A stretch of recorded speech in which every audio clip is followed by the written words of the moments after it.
Hey everybody, what's going on? This is Dr. Jeff C. May, and welcome to another episode of Doctor's Orders, advice you should actually take. And this one's entitled, You're Gonna Lose Your Foot. You're gonna lose your foot. I wish this was not a true story, and I wish I had a better news outcome with this particular story that I'm gonna share with you guys. It's all about what really hit home is, we launched a neuropathy protocol that helps people anywhere from 95 to 97% regain nerve supply, balance, coordination, all of those things that neuropathy absolutely robs from people. If you guys have been watching anything lately, you've seen a video of me in an airport FaceTiming my mom and sharing the news that we have answers now to neuropathy. 4.5 years ago, my grandfather passed away. And he didn't pass away before he had lost all of his toes due to amputation, neuropathy, because of uncontrolled diabetes.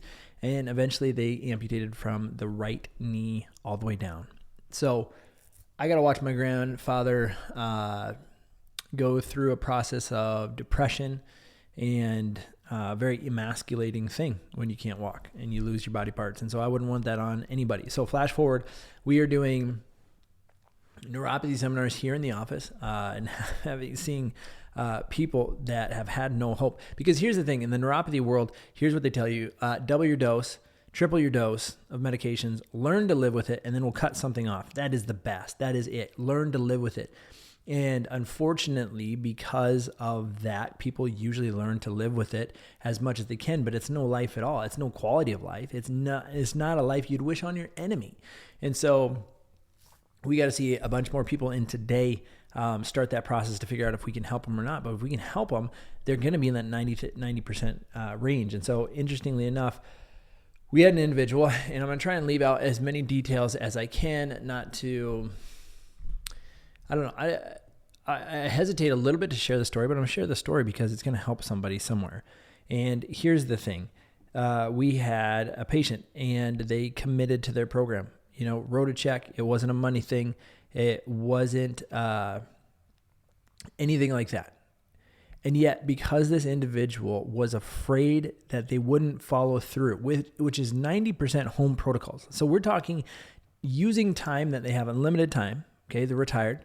They don't have a job, and spending an hour a day, 1/24 of their time a day. And this individual feels he won't follow through, and he's already had amputations. He's lost different parts of his body already.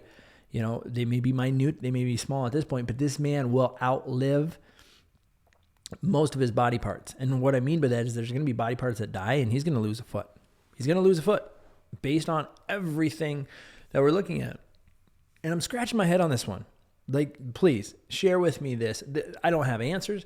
This doctor's orders is definitely more so from left field because I'm frustrated. I cannot imagine the psychology going through to where someone can't count the cost of what's going to happen to their life. Now, you can be in denial. I've been in denial. And maybe that's why I'm frustrated, because I've been there. I can relate. I've quit on things. I haven't started things. I've started things and quit. I've started things and failed. I am not perfect. I will tell you, though, that in this moment, this man is headed towards some massive pain. It's going to cause massive pain in his relationship with his wife. It's going to cause massive pain in any relationship with his family. It's going to cause massive pain in his day-to-day, even being able to be where he's at. You talk fishing? Nope. It's not going to be as easy as it was. Quality of life, hanging with friends, every single aspect of this man's life, getting up in the middle of the night to go to the bathroom without a foot. So I'm angry, and I decided to get on a podcast. I decided maybe it wasn't a great day to get on a podcast. But if we don't start looking collectively as a whole and counting the cost of not doing anything, counting the cost of predisposed, preconceived failure, and how am I going to apply this to my life? Because you see, with doctor's orders, I usually say, well, here's the advice for today, and go and do this. You're getting advice from a person who needs to hear it always the most. Most of these times I get on here and I'm like, man, I need to get on there and talk to myself. If we have, I think at the time of this recording, we had like 15 downloads last week. Is that astronomical? Heck no. But that's 15 people that listen to the podcast. So thank you to every single one of you. The week before it was in the 20s. And, my kids are looking at there and they're like, yeah, that's pretty good. Because they're used to seeing these YouTubers. They're used to seeing these Instagram people with millions of followers. And I told them, listen, you don't need millions of followers to change a life.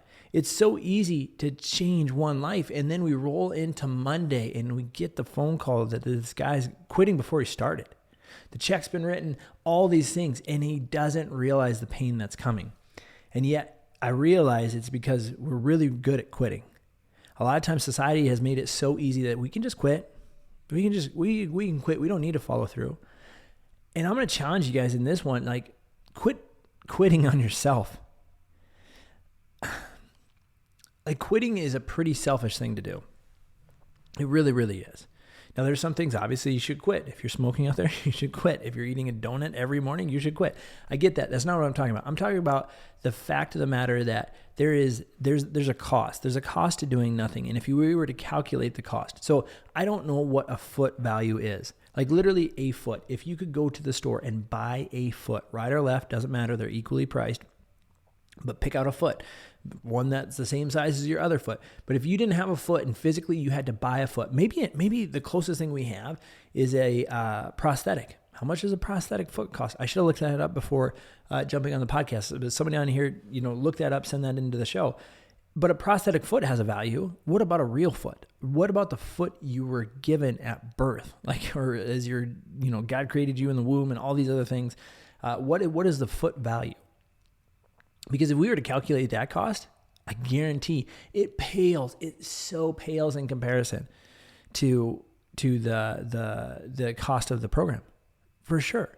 And so when I think about it, it's like I need to start looking at things because, like, for example, my wife is coming up on a different vehicle, and we think about vehicles nowadays. And I look at vehicle prices. I'm like, man, vehicles are crazy expensive these days. And yet, what's the cost to my family? So I started putting this on myself. I was like, well, what's the cost of knowing my family's safe driving down the road? 4 children and a beautiful wife. I mean, you can't put a price on somebody's life. And if you could, it would be so high. And so it'd be way higher than the vehicle. And the vehicle is gonna be, like, in probably 10 years, gonna be a different vehicle. And yet the value on our health, the value on our life, what's the price there? You only get one body. And yes, I preach this and I go off the rails a lot of times on this because I care about people. If you're watching this right now, I don't know, I can't judge anybody else, but I wake up sometimes people were looking at my Instagram stories on my personal page, and the other morning I was in here at 2:30 in the morning because I just couldn't sleep. Now I sleep great. I sleep great 99% of the time. There are some mornings about every 4 to 6 months, I'm up and I'm just like, hey, I try not to wake up my wife, but I let her know I'm leaving. I'm like, hey, I need to go in the office. And she understands and she gets it because at the end of the day, like, this is a purpose. This is a purpose for me. And it's not about me. It's the fact that you look at this building, that we built just about a year ago. Tomorrow, as the time of this recording, November 1st, tomorrow, will mark 1 year in being in this building. And this building was not built on people that didn't get well. This building was built on results. You come in the front door, you knock on that Cambria countertop, and you know that stuff is expensive, and it is. But it was built on the results. And so when a new patient comes in and they've been everywhere and they've done everything and they tried everything and they've flat out been failed, I get it. That sucks. Nobody wants to sign up to have another failure. Nobody is going to sign up to another failure. But the fact of the matter is you cannot subject yourself to being a failure before you start. That's the crazy thing. So in light of all of this, I want to know what you're hearing for this. I want to know what your takeaways are. Comment below. Facebook, Instagram, Spotify. I can't list them all off. Wherever you're finding this, okay, at the time of this recording. Let me know your thoughts on that, because if you were to calculate the cost of doing nothing, because there's a cost. There's a cost to not taking action on your health. There's a cost to not moving today. There's a cost to not getting in your water. There's a cost to not telling your spouse that you love them. There's a cost to not connecting with your children. There's a cost to every inaction in your life. And until you start to calculate that and literally, like, spend some time with this, spend a half hour, spend an hour, try and put a number to it, do some research, put some numbers to it, and look at the cost that you're going to have to pay of doing nothing if you continue to do nothing. Because I see people every single day during the week in my office, they come in and everything has failed them. Medicine's failed them, different therapies have failed them, and the last thing they want to do is have another failure on the list. But then the stories just from this morning, an individual, shout out to Zach. Nearly every time I see Zach, he's almost in tears of gratitude. He's like, dude, you saved my shoulder. That soft wave, you guys saved my shoulder. And now these chiropractic tune-ups. He goes, I don't know where I'd be. 18 months ago when I saw you for the first time, he goes, I was a literal mess. And so that's maybe why I'm passionate. That's maybe why I know what's at stake, because I've seen people on the other side. I've seen people where I can really connect with them. And Dr. Tyler the same way, and Emily and Tamara and Shelly and Nurse Sarah, everybody who's a part of this office, we know what's at stake. We know it's at stake when someone doesn't commit to doing the work. And if they say they're out, they're out. Like, I can't chase people. But at the end of it, you have to be accountable to yourself. So today's episode, what I want you guys to do is start calculating the cost of doing nothing. Whatever it is, whatever you know you need to do for your health. And then just calculate whatever the cost is. So whatever you're going to do is going to be a benefit. So if you're going to lose weight, by the way, being obese takes 10 years off your life. Fact. So what's 10 years of your life worth? And then put that up against, say, something like we have the reset program. We see people drop 20 pounds in 6 weeks all the stinking time, and they follow the program. Does everybody follow the program? Nope. If they cheat, they don't get there. But we've had men and women get over 30 pounds in 6 weeks. It's insane. It's amazing. But there's a cost to those 10 years, because obesity will take 10 years off your life. And it's pretty much the number one comorbidity factor in everything we die from. 80% of the things we die from are lifestyle choices and disease. What's that worth? Do some homework on this episode.